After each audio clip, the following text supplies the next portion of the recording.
একটা ডিভোর্স কেসের মামলা চলছিল। আজ সেই মামলাটারই নিষ্পত্তি হয়ে গেল। আদালতে দাঁড়িয়ে ছেলেটি জজ সাহেবকে জিজ্ঞেস করেছিল, স্যার, পুরুষ মানুষের জন্য কি একটা 294 হতে পারে না? জজ সাহেব তখন মুখের দিকে তাকিয়ে আছেন। ছেলেটি কান্নায় ভেঙে পড়ে বলতে লাগলো, ক্ষমা করবেন স্যার, 498 ধারাটা আজকাল সবাই জানে। আমাদের মতো পুরুষদের অত বড় কিছু লাগবে না। ওর হাফও যদি হয়, যদি একটা 294ও থাকতো, তাহলে নিরপরাধ ছেলে এ জীবনে বেঁচে যেতে পারত। আইন বোধহয় পুরুষের জন্য হয় না। ছেলেটির এমন কথাটা আসলে বিদ্রূপ নাকি ক্ষোভ? মামলা নিষ্পত্তি শেষে আদালত চত্বর থেকে মায়ের হাতটা শক্ত করে ধরে বেরিয়ে গেল বছর 32-এর ছেলেটি। নাম সুমন মজুমদার। আমি এক দৃষ্টে তাকিয়ে দেখছিলাম ওদের চলে যাওয়ার দৃশ্যটা। চোখটা ঝাপসা হয়ে যাচ্ছিল, বুকের ভিতরটা ঝনঝন করে বেজে উঠছিল। বুঝতে পারছিলাম না এটা বেদনা নাকি অন্য কিছু। আদালতের পেশকার হিসেবে চাকরি করছি 3 বছর। 3 বছরের এই চাকরি জীবনে এমন কত ডিভোর্সের ঘটনা সামনে থেকে দেখেছি, কিন্তু বুকে দাগ কাটা এমন একটা ঘটনা কখনো দেখিনি। ছেলেটি আমার কেউ নয়, তবুও বুকের মধ্যে ব্যথা অনুভব করছিলাম। সে কষ্টটা আমি বলে বোঝাতে পারবো না। আজকাল আদালতে শুধু সম্পর্ক ভাঙনের গল্প। আদালতে চাকরি করার সূত্রে কত ঘটনাই যে চোখে দেখতে হয় তার ইয়াত্তা নেই। এই আদালতের চাকরিটা না পেলে জানতেই পারতাম না জগৎটা বড় কঠিন। আমার আদালতের একজন জজ সাহেব আছেন, যিনি আমাকে ভীষণ ভালোবাসেন। খুব সুন্দর করে কথা বলেন উনি। বিশেষ একটা দরকারে সেদিন জজ সাহেবের বাড়িতে গিয়েছিলাম। কথা বলতে বলতে উনি বললেন, রাকেশ, এবার বিয়েটা করো, আর কতদিন একা একা থাকবে? আমি হেসে মজা করেই বললাম, এই তো স্যার, ভালোই আছি, চাকরি করছি, নিজের মতো করে রান্না করছি, নিজের পছন্দের খাবার খাচ্ছি, একাই আছি, বেশ ভালো আছি। আপনাকে তো আমার জীবনের ঘটনা সব বলেছি। বিয়ে করব না স্যার। তাছাড়া আদালতে বসে যেভাবে বিয়ে ভাঙার গল্প দেখছি, তাতে আর ইচ্ছা নেই স্যার। একলা থাকার একটা সুবাস আছে। নিজের জীবনে তখন নিজেই বস। আমার কথা শুনে জজ সাহেব হো হো করে হেসে উঠেছিলেন। বললেন, জীবন তোমার, নিজের মতো করে জীবন কাটানোর অধিকারও তোমার আছে। জজ সাহেবকে বললাম, যতই বলি স্যার নিজের মতো করে কাটাবো, জীবনে কি নিজের মতো করে কাটানো যায়? বাড়িতে মা আছে, বলছে বিয়ে করতে। দেখা যাক জীবনে কি আছে, তবুও সংসার করতে হবে। জীবন কাকে কোন পরিস্থিতিতে নিয়ে গিয়ে দাঁড় করাবে তা কেউ বলতে পারে না। ওই সুমন কি 10 মাস আগে জানতে পেরেছিল 10 মাসের বিবাহিত জীবনে এই বিচ্ছেদ নেমে আসবে? সুমন আমার বন্ধু বা আত্মীয় কেউই নয়, তবুও সুমনের গল্পটা বলতে ইচ্ছে করছে। সুমন কোনো সরকারি চাকুরে নয়, একজন প্রতিষ্ঠিত ব্যবসায়ী। ব্যবসাটা ছিল সুমনের বাবার। হঠাৎ করেই বাবা মারা যান। বাবা মারা যাওয়ার পর থেকেই সেই ব্যবসা চালাচ্ছে সুমন। মালদহ টাউনে নিজস্ব বাড়ি, অবস্থা খারাপ নয়। সুমনের বিয়ের কদিনের মধ্যেই ধরা পড়ে ওর মায়ের ক্যান্সার। বাড়িতে অসুস্থ মা আর বউকে নিয়েছিল সুমনের সংসার। একটা শান্তিপূর্ণ জীবন চেয়েছিল সুমন, তার হয়নি। জীবনে একটা পারফেক্ট মানুষের চেয়ে একটা শান্তিপ্রিয় মানুষের বড় প্রয়োজন বোধ হয়।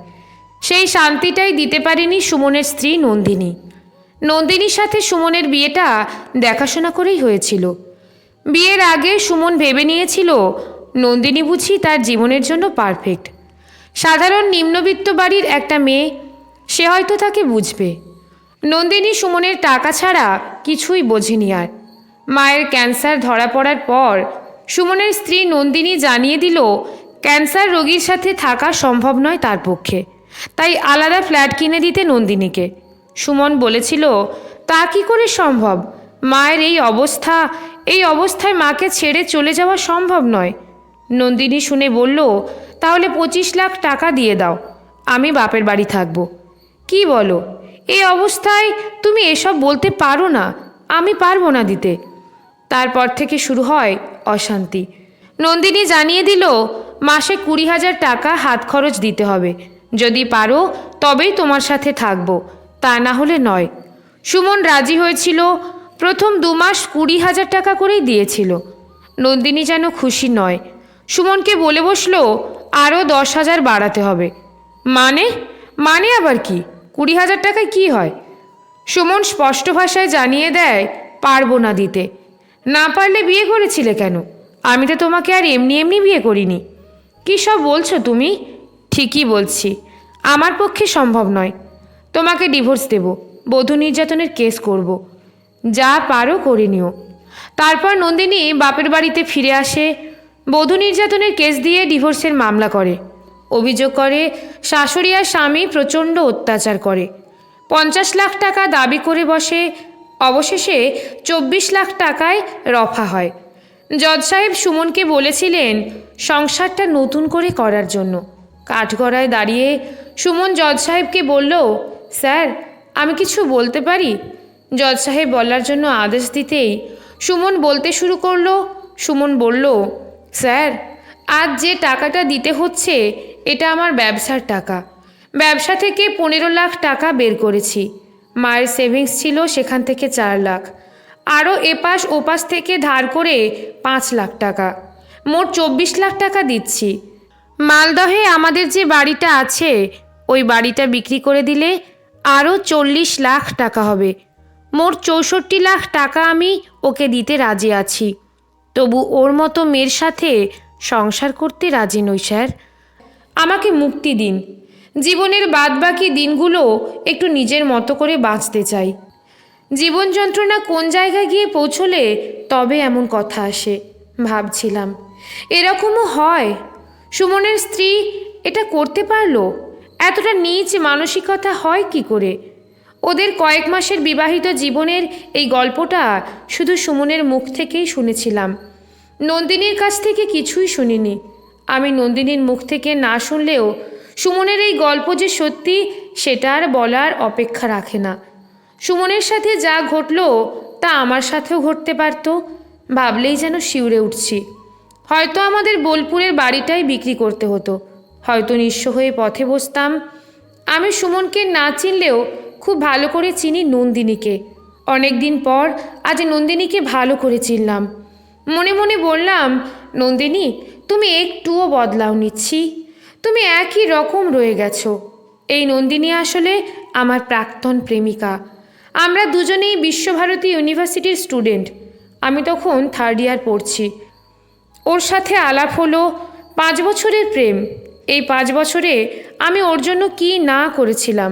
শেষে বলল, আমার মতো মেয়েকে বিয়ে করার কি যোগ্যতা আছে তোমার? কত টাকা রোজগার করো?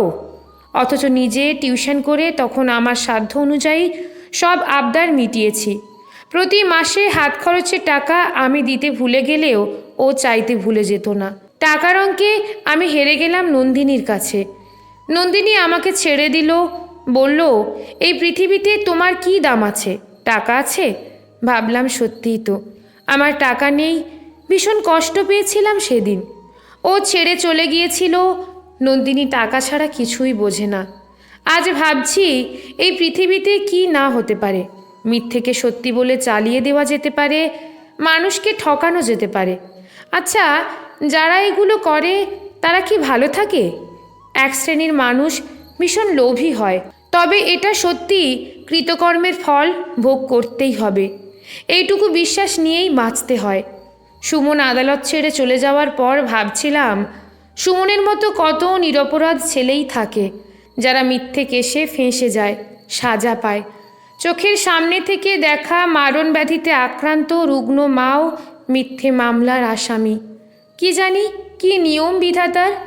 সমাজে বধূ নির্যাতন হয় ভীষণভাবে মানি, তবে এ সমাজে পুরুষও হয় নির্যাতিত, শোষিত, লাঞ্ছিত। পুরুষের কোনো 498 নেই, তার যন্ত্রণা বোঝার জন্য কোনো আদালত নেই। টাকা পয়সা সম্পত্তি সর্বস্ব হারিয়ে ফেলে মুক্তি খুঁজতে হয়। বিচ্ছেদ মানে কে বলেছে বেদনা?